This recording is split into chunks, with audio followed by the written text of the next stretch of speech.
नमस्कार, आप सभी का बहुत बहुत स्वागत है। मेरा नाम रूबिका लियाकत है। आप भारत 24 पर द रूबिका लियाकत शो देख रहे हैं। आप सभी को जन्माष्टमी की खूब सारी ढेरों शुभकामनाएं। आज 9 बजे आपके लिए हम कौन कौन सी खबरें लेकर आए हैं और उन खबरों में क्या कुछ आप जानेंगे, पहले आपको एक जिस्ट बता देती हूं, यानी पूरे के पूरे बुलेटिन का लब्बो लुबाव आपके सामने। दिल्ली तैयार है, शाही मेहमानों का इंतजार है। G20 का आयोजन किस ओर ले जा रहा है, आज सबसे पहले बात होगी इस मुद्दे पर। दूसरा, सनातन का अपमान, लगता है सच में कोई प्लान है। तीसरा, अखंड भारत नई इबारत है क्या, अखंड भारत के माने क्या है, आज ये भी आपको बताएंगे। जब संघ की तरफ से कहा जाता है, मोहन भागवत की तरफ से कहा जाता है ये अखंड भारत की असल माने क्या है, आज की तारीख में जब 2023 में हम बात कर रहे हैं।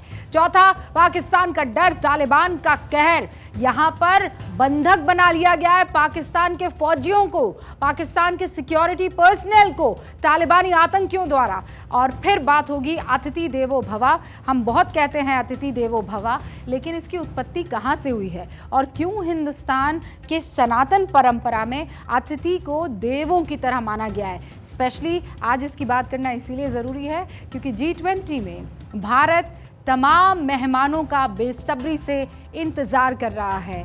बात उसी G20 की। तवर कर तैयार है हिंदुस्तान, दुल्हन की तरह सज गई है देश की राजधानी दिल्ली।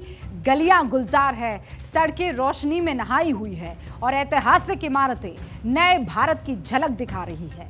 हिंदुस्तान की ये तैयारी है दुनिया की महाशक्तियों के इस्तकबाल के लिए। ये सुंदर शहर आपका अपना शहर है। ये किसी सिनेमा की शूटिंग के लिए तैयार नहीं किया गया सेट है। ये आपका, हमारा, हम सभी का भारत है। ये तस्वीरें हर भारतीय का सीना गर्व से चौड़ा करने वाली है। राजधानी दिल्ली में दुनिया का सबसे बड़ा आयोजन है, महाशक्तियों का महामंथन है। हिंदुस्तान के इतिहास में ये पहला मौका है जब दुनिया के 20 बड़े देशों के राष्ट्रीय अध्यक्ष दिल्ली में मौजूद होंगे। अर्जेंटीना के राष्ट्रपति अल्बर्टो फर्नांडीज शुक्रवार को सुबह 6:20 पर भारत पहुंचे। ब्रिटिश पीएम ऋषि सुनक दोपहर 1:40 पर दिल्ली पहुंचेंगे। ऑस्ट्रेलिया के प्रधानमंत्री एंथनी एल्बनीज़े शाम 6:15 पर दिल्ली पहुंचेंगे। अमेरिकी राष्ट्रपति जो बाइडेन शाम 6:55 पर दिल्ली में लैंड करेंगे। कनाडा के पीएम जस्टिन ट्रूडो शाम 7:10 पर दिल्ली पहुंचने वाले हैं और चीन के प्रधानमंत्री शाम 7:45 पर नई दिल्ली में लैंड करने वाले हैं। G20 की मीटिंग के लिए पूरी दिल्ली में बेहतरीन इंतजाम किए गए हैं। नेशनल कैपिटल रीजन यानी NCR को इस मीटिंग के लिए तैयार किया गया है। देश के कई शहरों को चमकाया गया है क्योंकि आयोजन बड़ा है। कितना बड़ा है, G20 में कितने देश हैं और G20 देशों की ताकत क्या है, ये सब आज आपके लिए जानना जरूरी है क्योंकि नए भारत की ताकत इन आंकड़ों में ही छुपी हुई है और आपको ये आंकड़े पता होना चाहिए। 2022 में भारत और USA के बीच $191 बिलियन का व्यापार हुआ। $191 बिलियन का ट्रेड हुआ। ये 2014 की तुलना में लगभग 2 गुना है। 2020 और 21 में अमेरिका से भारत में सबसे ज्यादा 81.72 बिलियन विदेशी निवेश आया था। 2021 और 22 में भारत का 18% विदेशी निवेश अमेरिका से आया। 2020 और 21 में ब्रिटेन को हमारा निर्यात $8.16 बिलियन का था, जबकि ब्रिटेन से आयात यानी इंपोर्ट $4.96 बिलियन रहा। 2022 और 23 में ब्रिटेन को हमारा निर्यात बढ़कर $11.5 बिलियन पहुंच गया, जबकि आयात बढ़कर $9 बिलियन पहुंच गया है।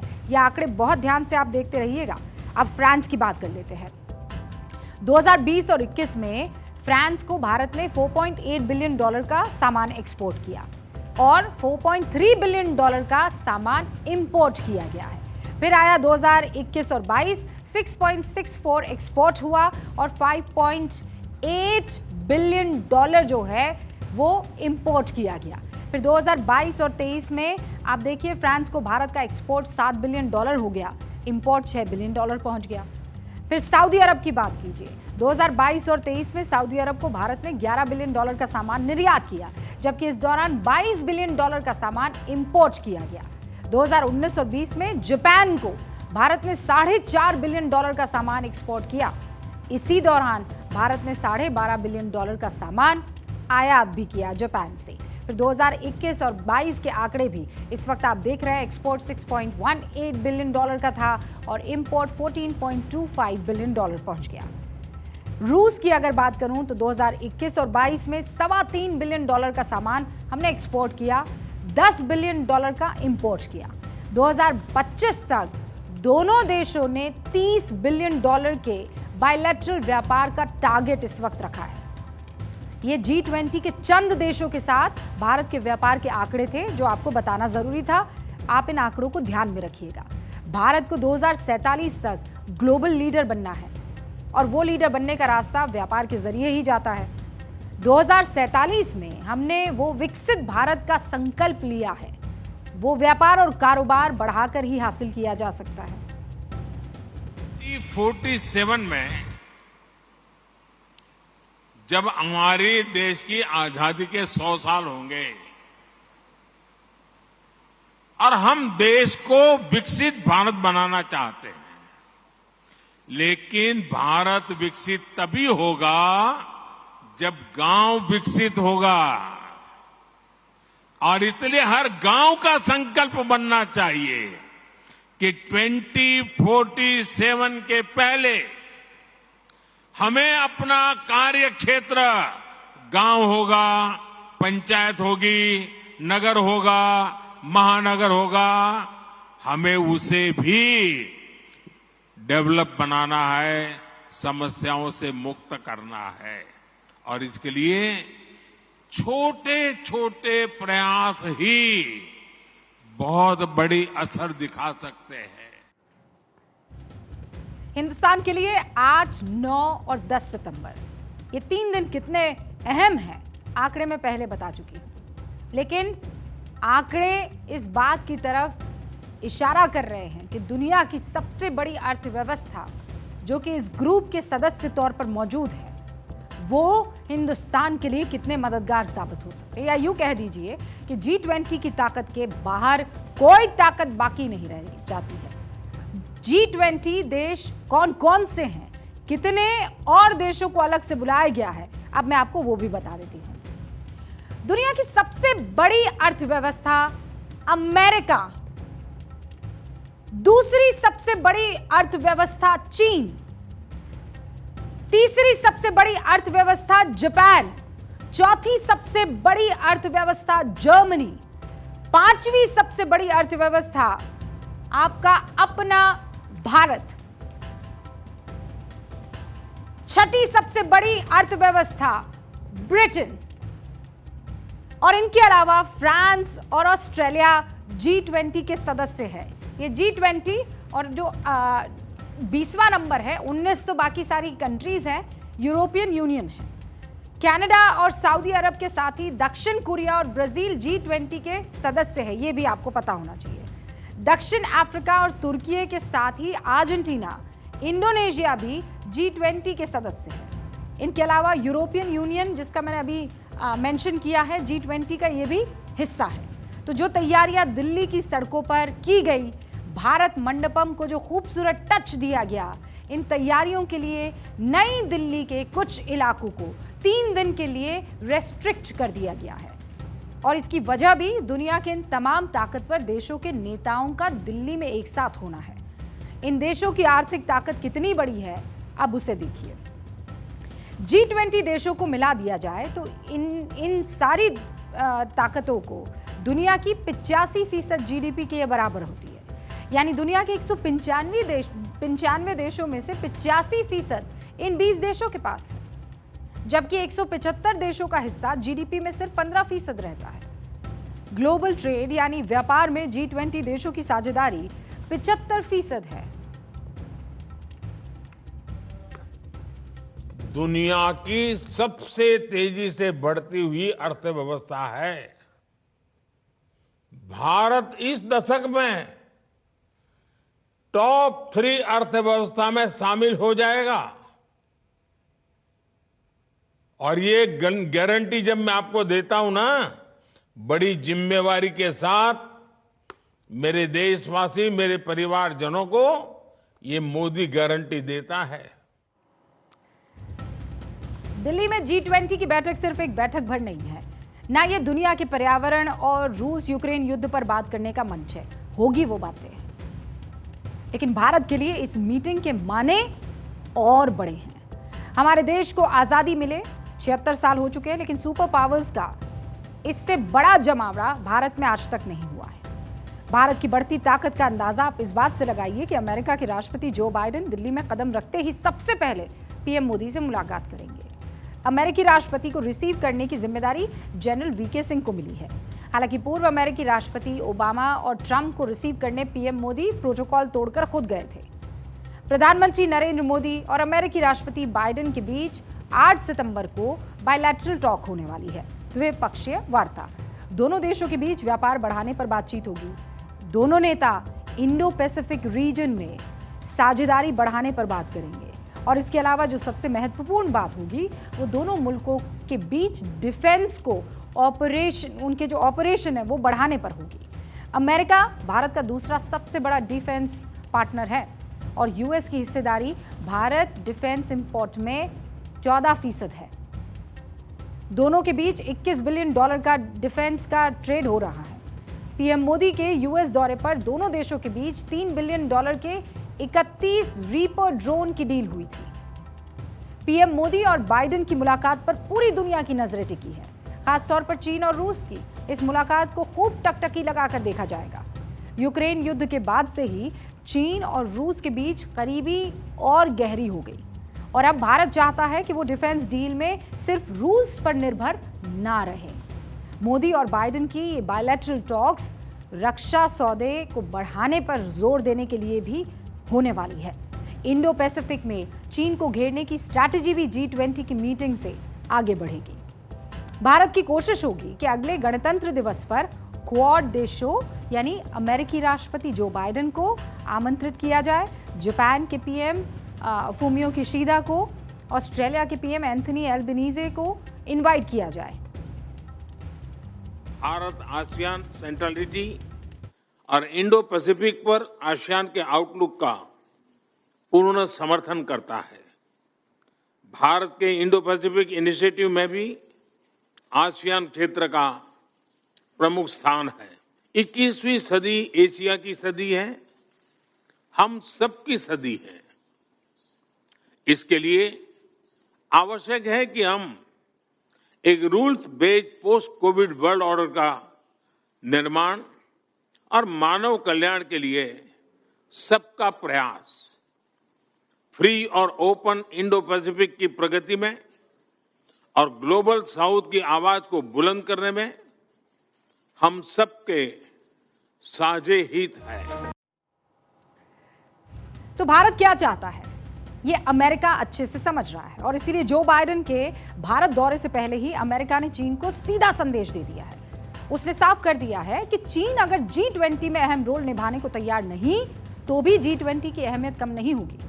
दरअसल भारत और अमेरिका के मजबूत होते रिश्तों से चीन बहुत परेशान है, क्योंकि इंडो पैसिफिक रीजन ही चीन के व्यापार की रीढ़ है। समझिए, इंडो पैसिफिक रीजन से ही चीन का 76% व्यापार होता है और इसी रीजन में भारत अमेरिका की मजबूत साझेदारी चीन की सप्लाई लाइन को कभी भी काट देगी। ये भारत और अमेरिका के मजबूत होते रिश्ते ही हैं कि G20 की मीटिंग में जिनपिंग ने नहीं आने का फैसला किया, लेकिन भारत G20 को दुनिया के अंतिम छोर तक ले जाने के लिए प्रतिबद्ध है। खुद पीएम मोदी ने कहा कि भारत वन अर्थ के जरिए मानव जीवन को बेहतर बनाने, वन फैमिली के जरिए दुनिया के विकास और वन फ्यूचर के जरिए उज्जवल भविष्य की ओर एक साथ बढ़ने के लिए प्रतिबद्ध है। वसुधैव कुटुंबकम। भारत में हो रही G20 की मीटिंग भविष्य की दिशा निर्धारित करने वाली होगी। भारत की ऐसी भावना एक ऐसी दुनिया के निर्माण की है जहां एकता हर मतभेद से ऊपर हो और साझा लक्ष्य अलगाव की सोच को खत्म कर दे। भारत G20 की बैठक के जरिए दुनिया के 1 लाख से ज्यादा महत्वपूर्ण व्यक्तियों का मेजबानी करेगा। भारत वर्ल्ड लीडर बनने के दरवाजे पर दस्तक दे रहा है, लेकिन अपनी जड़ों से वो उतना ही जुड़ता जा रहा है और जुड़ा हुआ है। फिर चाहे वो G20 में भगवान शिव के नटराज रूप का वर्णन हो या फिर G20 की बैठक से ठीक पहले पीएम मोदी का संस्कृत को बढ़ावा देना हो। भारत और भारत के प्रधानमंत्री मोदी वसुधैव कुटुंबकम के भाव को आगे बढ़ा रहे हैं, क्योंकि सनातन धर्म और भारत हमेशा से ही पूरी धरती को अपना परिवार मानते रहे हैं। साथियों, श्रीमद् भगवद गीता भारत का दुनिया को सबसे प्रेरक उपहार है। गीता पूरे विश्व की धरोहर है। गीता हजारों साल से प्रासंगिक है। विश्व के नेताओं से लेकर सामान्य मानवी तक सभी को गीता ने लोक हित में कर्म करने का मार्ग दिखाया है। तो एक तरफ तो सरकार की तरफ से, देश के मुखिया की तरफ से सनातन और सनातन की परंपरा को आगे बढ़ाया जा रहा है, संस्कृति को आगे बढ़ाया जा रहा है। दूसरी तरफ कई ऐसे राजनेता हैं जो लगातार सनातन का अपमान दे रहे हैं, और महज अपमान नहीं कर रहे हैं, भर भर कर गालियां दे रहे हैं। सनातन पर ये जो आक्रमण हो रहा है, आज इसी पर बात करने के लिए हमारे साथ भारतीय जनता पार्टी के कद्दावर नेता, रामलला के वकील रह चुके और कैबिनेट मंत्री रह चुके रविशंकर प्रसाद जी जुड़ चुके हैं। सीधा उनका रुख करते हैं। रविशंकर प्रसाद जी, आपका बहुत बहुत स्वागत है भारत 24 में, द रूबिका लियाकत शो में। आज जो पहला सवाल है, आप तो खुद मंत्री जी बिहार से ताल्लुक रखते हैं, जगदानंद की तरफ से बयान आया हो या फिर ए राजा की तरफ से, मैं अब तक नहीं समझ पा रही हूं कि एक के बाद एक सनातन पर इतनी खतरनाक और इतनी जलालत भरी टिप्पणियां क्यों की जा रही है। इस क्यों का जवाब आज मैंने सोनिया जी से पूछा है। रूबिका जी, आज बड़ी प्रेस थी मेरी पटना में। मुंबई की बैठक के बाद ये हमले तेज हो गए हैं और इतनी बेशर्मी भरे टिप्पणियां सनातन और हिंदू चिंतन पर आज तक नहीं की गई। एक मुख्यमंत्री के बेटे ने कहा कि ये डेंगू है और क्या क्या है, तो दूसरे उनके बड़े नेता ने कह दिया ये तो एड्स है, ये तो लेप्रोसी का समान है। कांग्रेस पार्टी के अध्यक्ष के पुत्र भी सवाल कर रहे हैं। एक कांग्रेस के नेता परमेश्वर जी हैं गृह मंत्री, वो तो हिंदू धर्म कहाँ से आ गया, पता नहीं उनका नाम परमेश्वर किसने रख दिया। और जगता बाबू तो टीका पर ही आपत्ति कर रहे हैं। मैं जानता हूं कि रूबिका जी कभी कभार आप भी टीका लगाती हैं, तो जगता बाबू आप पर भी आपत्ति कर देंगे। बिल्कुल सही कह रहे हैं। धन्यवाद, अभिनंदन आपका। अब ये बताइए कि एक हफ्ता पहले लालू जी मुंबई गए थे, तो सिद्धि विनायक मंदिर में गए थे तेजस्वी के साथ, वहाँ टीका लगाया ना, सर झुकाया ना, कृष्ण जन्माष्टमी की पूजा कर रहे हैं। मैंने सोनिया गांधी से पूछा है ये क्यों हिंदू आस्था, हिंदू विश्वास का खिलवाड़ हो रहा है, इतनी भद्दी गाली पड़ी जा रही है। और इसलिए मैंने सीधा उनसे पूछा है राहुल गांधी कितना समझते हैं, इस पर चर्चा का विषय है। और प्रियंका गांधी से पूछा है कि आप टीका लगाते हैं, मंदिर मंदिर जाते हैं, अपना गोत्र बताते हैं दिखावे के लिए। और रूबिका जी, एक बड़ा सवाल यह है कि आज़ादी के आंदोलन में मदन मोहन मालवीय टीका लगाते थे कि नहीं? सही कह रहे हैं। हमारे बाल गंगाधर तिलक ने गणपति बप्पा मोरिया का आंदोलन खड़ा किया था कि नहीं किया था? ये क्या कहा जा रहा है? आज मैंने थोड़ा, अगर आप मुझे अनुमति दें जी, तो मैं आपके चैनल पर आपके बड़े श्रोताओं के लिए कुछ बात कहना चाहता हूं। आपकी अनुमति है क्या? जी बिल्कुल है, बिल्कुल है रविशंकर जी। आजकल ये सारे जो गठबंधन, इसलिए घमंडिया कहते हैं कि हम जो बोले वही देश सब सुनेगा। वो कहते हैं हम संविधान में विश्वास करते हैं। आज देखिए, संविधान की मूल प्रति है, वो बहुत बड़ी है, देश के कानून मंत्री के रूप में मैंने इसको छोटा छपवाया था। जब भारत का संविधान बना तो 4 राजेंद्र प्रसाद जी संविधान सभा के अध्यक्ष थे, नेहरू जी, सरदार पटेल, मौलाना आज़ाद, BR अम्बेडकर, इन सबों ने विचार किया कि सैकड़ों वर्ष की गुलामी के बाद भारत आज़ाद हो रहा है, तो भारत की सांस्कृतिक विरासत का भी इसमें हम प्रतिबिंब दिखाएंगे। और उन्होंने ही वो सेलेक्ट किया। और नंदलाल बोस बहुत बड़े पेंटर थे, कलकत्ता के, गुरुदेव रविन्द्रनाथ टैगोर के शिष्य थे। उनसे कहा तुम खाका खींचो। मैं 3-4 ही आपको दिखाना चाहता हूँ, उम्मीद करूँगा सोनिया गांधी देखेंगे। ये देखिए फंडामेंटल राइट के ऊपर किसकी फोटो है? प्रभु राम, माता जानकी और लक्ष्मण के साथ श्रीलंका विजय के बाद अयोध्या लौट रहे। ये देखिए directive principle of state policy के ऊपर किसकी फोटो है? अभी आप मोदी जी का गीता पर ज्ञान दे रही थी। महाभारत में प्रभु कृष्ण अर्जुन को गीता बता रहे हैं। अब आप देखिए उस मंडपम के सामने जिसकी तस्वीर है नटराज, वो भी इसमें है। और एक बात मैं और दिखाना चाहता हूं, इनको तो आप पहचान जाएंगे, थोड़ा आपका कैमरा क्लोज करें। हनुमान जी भी हैं मूल संविधान में निकले हैं। और रूबिका जी अकबर हैं, बाबर और औरंगजेब नहीं है।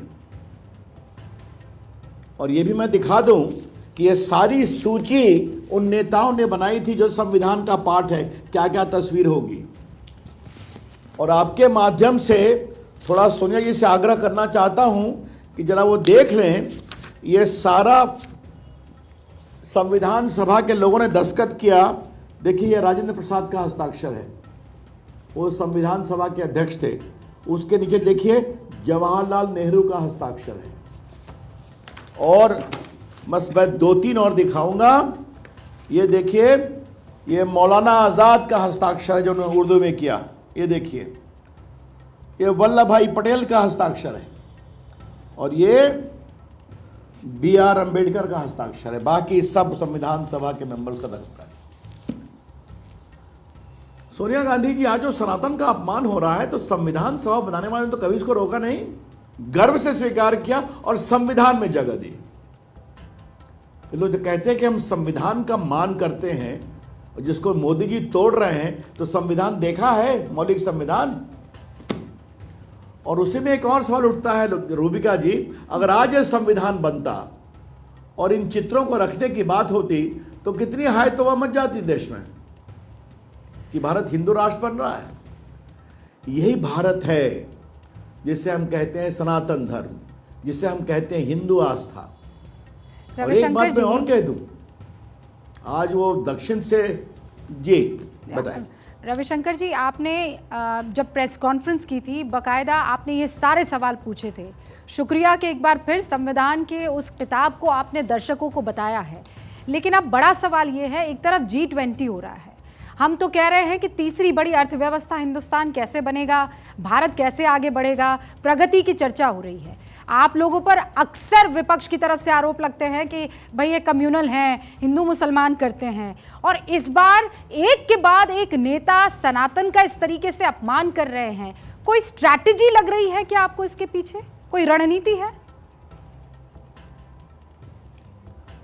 तो ये तो सवाल मैंने पूछा ही, मुंबई के बाद क्यों? जबकि आज G20 पर देश को एक स्वर में बोलने की जरूरत थी ना। तो राहुल जी तो विदेश में हैं, लेकिन आप ये क्या कर रहे हैं, क्यों कर रहे हैं?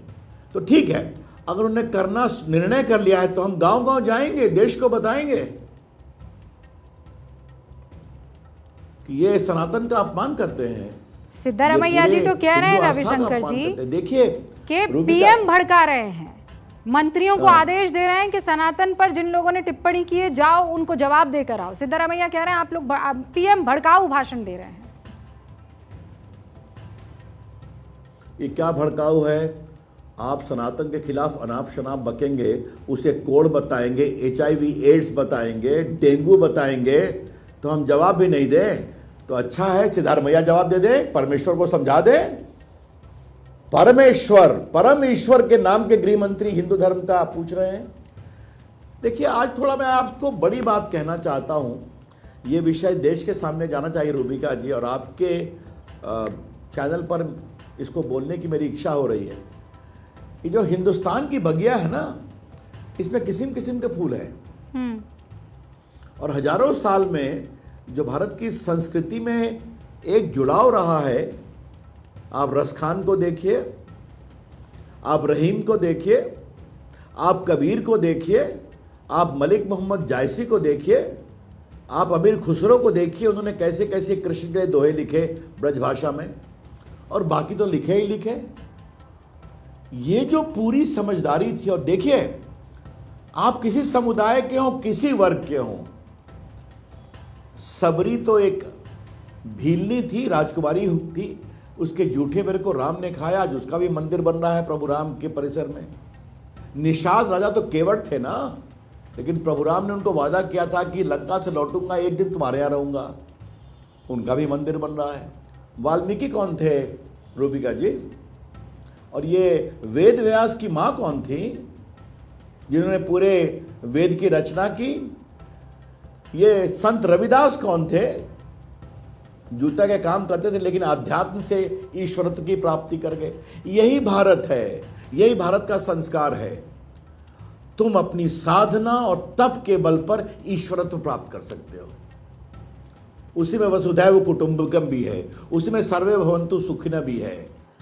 तो ये सोनिया गांधी को कौन समझाए, और बाकी लोग को, जगता बाबू को कौन समझाए, और सिद्धार्थ मैया को कौन समझाए? वोट के लिए ये लोग कहीं भी जा सकते हैं। और आपने मेरा राम जन्मभूमि का परिचय दिया, मैं आपका बहुत ही कृतज्ञ हूं। मेरा एक और परिचय है ना कि 3 तलाक समाप्त करने का कानून प्रधानमंत्री के निर्देश पर मैं ही लाया था। इन सबों ने विरोध किया था कि नहीं किया था, जो 3 तलाक समाप्त हो गया पाकिस्तान में? आप मुझे ये बताइए, सामाजिक न्याय की बात करते हैं, मोदी जी ने एक प्रामाणिक दलित नेता रामनाथ कोविंद जी को राष्ट्रपति का उम्मीदवार बनाया। इन सबों ने विरोध किया था। मोदी जी ने एक बहुत आदरणीय आदिवासी नेत्री, अनुभवी द्रौपदी मुर्मू जी को राष्ट्रपति का उम्मीदवार बनाया। इन सबों ने विरोध किया था। और छलावा सामाजिक न्याय का करते हैं। इनका सामाजिक न्याय क्या है रूबिका जी? पुत्र पिता के बाद, या बेटी पिता के बाद, या बंगाल में भतीजा चाची के बाद, यही ना है? आम आदमी को कोई सामाजिक न्याय में कोई स्थान है क्या? ये सवाल उठेंगे, उठाएंगे। और देखिए, अगर हमारे मोदी जी हैं, गरीब परिवार से आते हैं, तो गरीबों का क्या सम्मान हो रहा है, एक बार आर्थिक विषय में बुलाइएगा तो बताऊंगा। बहुत बहुत शुक्रिया। हम जाएंगे, जनता के सामने जाएंगे। मेरे पास वक्त की कमी है, लेकिन आपने बहुत डिटेल में सारी बातें कह दी हैं, और मैं उम्मीद करती हूं कि जो सवाल आपने आज विपक्ष के नेताओं से पूछे हैं, श्रीमती सोनिया गांधी से पूछे हैं, उनका जवाब मिले, क्योंकि ये बात सनातन की है, उस पवित्र सनातन की, जिसकी परंपरा और संस्कृति में विश्वास सिर्फ एक हिंदू नहीं रखता है। हिंदू, मुस्लिम, सिख, ईसाई, इस जमीन पे पनपे वो तमाम लोग रखते हैं। बहुत बहुत शुक्रिया रविशंकर जी हमारे साथ जुड़ने के लिए। पूर्व केंद्रीय मंत्री रविशंकर प्रसाद हमारे साथ जुड़े थे भारत 24 पर, और कुछ तीखे सवाल पूछे हैं, उदाहरण देकर पूछे हैं कि बताइए, आप जिस तरीके के आरोप सनातन पर लगाते हैं वो कितने सही हैं और कितने जायज हैं। एक तरफ पूरा देश अपने सनातनी परंपरा के मुताबिक G20 समिट में आ रहे मेहमानों की आवभगत की तैयारी में जुटा है। अतिथि देवो भव की हमारी परंपरा हमें क्या सिखाती है कि अतिथियों को देवता के समान मानिए, उनका स्वागत कीजिए। G20 की बैठक एक यज्ञ है, यानी जिसकी सफलता से भारत का पूरी दुनिया में नाम रोशन होने वाला है। पूरी दुनिया इस भव्य आयोजन की तैयारियों को देखकर दंग है। लेकिन जहां भी कोई पावन कार्य होता है, लोक कल्याण के लिए यज्ञ होता है, तो कुछ विघ्न संतोषी जरूर अड़ंगा डालते हैं। हमारे ग्रंथों में लिखा है ना कि जब भी कोई राजा, महाराजा या ऋषि मुनि कोई महायज्ञ करते थे, तो कुछ विघ्न संतोषी बाधाएं डालने पहुंच जाते थे। भारत में भी कुछ ऐसे ही हो रहा है। एक तरफ देश दुनिया के ताकतवर देशों के नेता स्वागत के लिए पूरे पलक पावड़े बिछाए हिंदुस्तान है, दूसरी तरफ कुछ बयान बहादुर हैं, बयान वीर हैं, जो बयानों से समाज में दरार पैदा करने की कोशिश कर रहे हैं। इनका मकसद सिर्फ इतना है कि किसी तरह समाज का ताना बाना बिगड़े ताकि कानून व्यवस्था का मसला बने और फिर ये आरोप लगा सके कि देखो इनसे तो एक कार्यक्रम भी आयोजित ना हो पाया शांतिपूर्ण तरीके से। और मैं आपके सामने कुछ नामों को रख रही हूं, उदयनिधि स्टालिन, प्रियांक खड़गे, जी परमेश्वर और 2 नाम और जोड़ दीजिए अब आप, ए राजा 2G घोटाले में जिनका नाम उछला था, और जगदानंद सिंह। ये साहब राष्ट्रीय जनता दल के बिहार प्रदेश अध्यक्ष हैं। ये भी बयान वीरों की लिस्ट में अब शामिल होना चाहते थे और हो भी गए। उदयनिधि स्टालिन, प्रियांक खड़गे और जी परमेश्वर का बयान तो मैंने आपको कल ही सुना दिया था, लेकिन आज उदयनिधि स्टालिन की पार्टी डीएमके के नेता ए राजा उनसे 10 कदम आगे बढ़ गए। सनातन की तुलना डेंगू से करने वाले उदयनिधि की पार्टी के सांसद ए राजा ने HIV सनातन को कह दिया, कुष्ठ कोड़ जैसा बता दिया। உதயநிதி ஸ்டாலின் அவர்கள் மென்மையாகத்தான் சொன்னார், மலேரியா போல டெங்கு போல ஒழிக்க வேண்டும் என்று.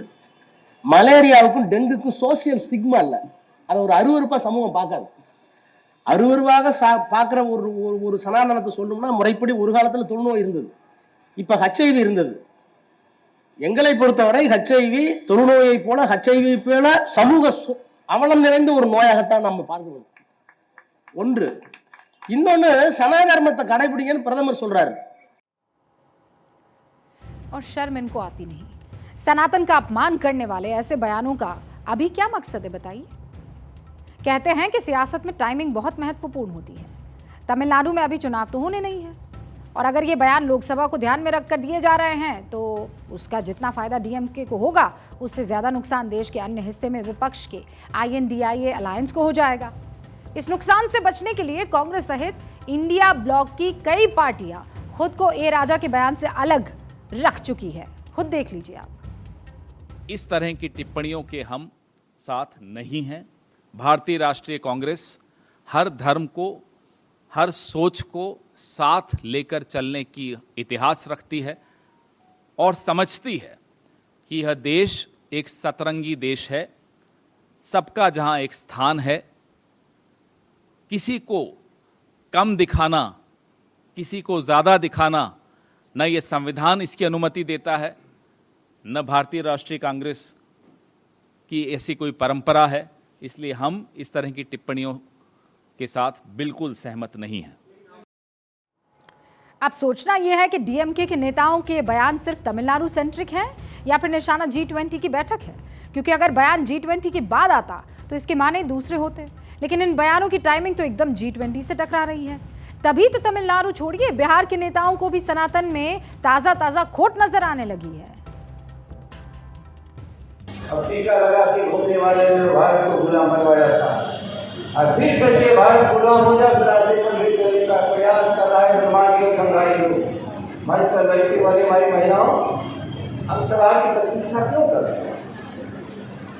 ये भारत है और जो ही किसी देवता का नाम आता है। जगदानंद सिंह जैसे नेताओं को असल में ना धर्म से मतलब है, ना इस बात से कि उनके बयान से सनातन को मानने वाले करोड़ों लोगों को तकलीफ होगी कि नहीं।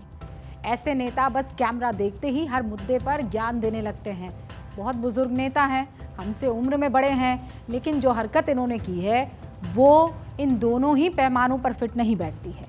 बस एक ही एजेंडा है, एक धर्म के लोगों को इतना अपमानित करो, इतना उनका दिल दुखाओ कि बवाल हो जाए, अराजकता फैल जाए। फिर यही नेता कहेंगे देखो सनातन को मानने वाले कितने असहिष्णु हैं। फिर केंद्र सरकार को घेरेंगे और कहेंगे इनकी शह पर ये बवाल कर रहे हैं। लेकिन आज सवाल ये है कि जिस सनातन को गाली देने से ये नेता फौरी तौर पर सियासी फायदा मिलने का अनुमान लगा रहे हैं, उसके पीछे की स्ट्रैटेजी क्या है? सनातन पर बोलने से पहले थोड़ी स्टडी ये क्यों नहीं कर रहे? कोई धार्मिक ग्रंथ नहीं तो ये लोग संविधान को ही पढ़ लेते। आज वो संविधान लेकर मैं यहाँ स्टूडियो में आई हूँ। रविशंकर प्रसाद ने आपको कुछ पन्ने दिखाए हैं और इस वक्त मैं चाहती हूँ कि आपको वो संविधान की जो प्रति है, जो कॉपी है, उसके कुछ पन्नों से रूबरू करवाऊं। संविधान के 22 पन्नों पर सनातन संस्कृति से जुड़ी तस्वीरें लगी हुई है और शुरुआत किससे है? सत्यमेव जयते मुंडक उपनिषद में सम्राट अशोक की जो वैदिक काल में जो गुरुकुल हुआ करते थे उसका यहां पर जिक्र है। शुरुआत सम्राट अशोक की लाट से होती है, जिसके नीचे संस्कृत में श्लोक सत्यमेव जयते लिखा हुआ है। यही है वो, ये देखिए, सत्यमेव जयते यानी सत्य की जय हो। यह श्लोक मुंडक उपनिषद से लिया गया श्लोक है। भाग 2 यानी जहां ये भाग 2, यहां पर वैदिक काल के गुरुकुल की तस्वीर आपको नजर आएगी। ये तस्वीर जो है ये वैदिक काल के गुरुकुल की तस्वीर है। और अब मैं आपको भाग 3 पर लेकर आती हूं। ये भाग 3 जहां मूल अधिकार का जिक्र है और इसी का अभी मेंशन जो है वो रविशंकर प्रसाद कर रहे थे। श्री राम, सीता माता और लक्ष्मण पुष्पक विमान से अयोध्या लौट रहे हैं। अब आगे आइए, आप चौथे भाग में आइए, जहां राज्य के नीति के निदेशक तत्व है। कुरुक्षेत्र में आप देखिए अर्जुन को गीता का उपदेश देते हुए श्री कृष्ण नजर आ रहे हैं। ये अर्जुन है, श्री कृष्ण पीछे हैं और वो गीता का उपदेश दे रहे हैं। फिर आप आइए आगे की तरफ। सीता की तलाश में हनुमान जी आपको संविधान के उस पन्ने पर मिलेंगे जहां प्रथम अनुसूची के भाग ग में जो चीजें मेंशन की गई है वो है। फिर आप आगे आइए, ये भाग 9 था, अब भाग 8 था। और ये देखिए आप, राजा विक्रमादित्य अपने दरबार में कैसे इस वक्त नजर आ रहे हैं। वही भाग 9 की शुरुआत सिंहासन 32 पर बैठे उज्जैन के राजा विक्रमादित्य की तस्वीर है। भाग 11 की शुरुआत में राजा भरत आपको दिखाई देंगे। ये भाग 11 है, इसकी शुरुआत में ही राजा भरत आपको दिखाई देंगे, जिनके नाम पर देश का नाम भारत पड़ा है। उनकी तस्वीर है। यानी जिस सनातन संस्कृति को संविधान में जगह दी गई उसी को गाली देकर आज सियासत साधने की कोशिश हो रही है। एक और मैं आपको तस्वीर दिखाती हूं, ये देखिए। आप अभी G20 की तैयारियों को देखेंगे ना, तो वहां शिव का ये रूप नटराज आपको नजर आएंगे। सनातन का अगर ये सिंबल नहीं है तो फिर क्या है बताइए, जिसके ग्रंथों के सूत्र वाक्य हमारी सेना के ध्येय वाक्य भी बने हुए हैं। जिस सनातन का जिक्र हमारी संविधान में भी हर पन्ने पर दिखाई दे रहा है, और उसके बावजूद आप एक के बाद एक, ये देखिए भागीरथ की जो तपस्या थी उसके बाद गंगा मैया नीचे आई थी, ये तपस्या करते हुए भागीरथ है। फिर शेषनाग के साथ अलग अलग देवी देवता आपको नजर आ रहे हैं। बहुत डिटेल में ये देखिए, मैं एक बार कोशिश करती हूँ। ओके, ये देखिए, ये भागीरथ है, ये शेषनाग है और ये तमाम देवी देवता है। महाबलीपुरम मंदिर का भी इसमें वर्णन है। और ये भारत का संविधान सनातन के उन तमाम सिंबल से पटा पड़ा है। और सिर्फ यही नहीं, हमारी सेना के ध्येय वाक्य जो हैं वो भी बकायदा सनातन से प्रेरित है। एयरफोर्स का ध्येय वाक्य भगवत गीता के 11वें अध्याय से लिया गया है। वाक्य क्या है? नभ स्पर्शम दीप्तम, जिसका अर्थ है गर्व से आकाश को छुओ। भारतीय नौसेना का ध्येय वाक्य है शन्नो वरुणा। इसे उपनिषद से हमारे लिया गया है, जिसका अर्थ है समुद्र के देवता हम पर कृपा करो। आर्मी मेडिकल कोर का ध्येय वाक्य क्या है? सर्वे संतु निरामया। इसका अर्थ है सभी को रोगों से मुक्ति मिले। यह श्लोक भी उपनिषद से लिया गया है। गढ़वाल राइफल का ध्येय वाक्य क्या है? युद्धाय कृत निश्चय। इसका अर्थ है युद्ध का निश्चय करो। यह पंक्ति भगवत गीता से ली गई है। और अगर मैं गिनाने लगी तो वक्त बीत जाएगा, क्योंकि ये सनातन जो है ना वो शाश्वत है, इसका ना आदि है ना अंत है। लेकिन सनातन का अपमान कर रहे हैं इन बयान वीरों को कोई तो टोकेगा, कोई तो रोकेगा। सनातन के अपमान का जो इन्होंने टेंडर लिया हुआ है उसको कोई तो कैंसिल करेगा। और पूरा हिंदुस्तान इस वक्त इसी मूड में नजर आ रहा है। रूबिका लियाकत शो में मुझे इजाजत दीजिए, आप देखते रहिए भारत 24।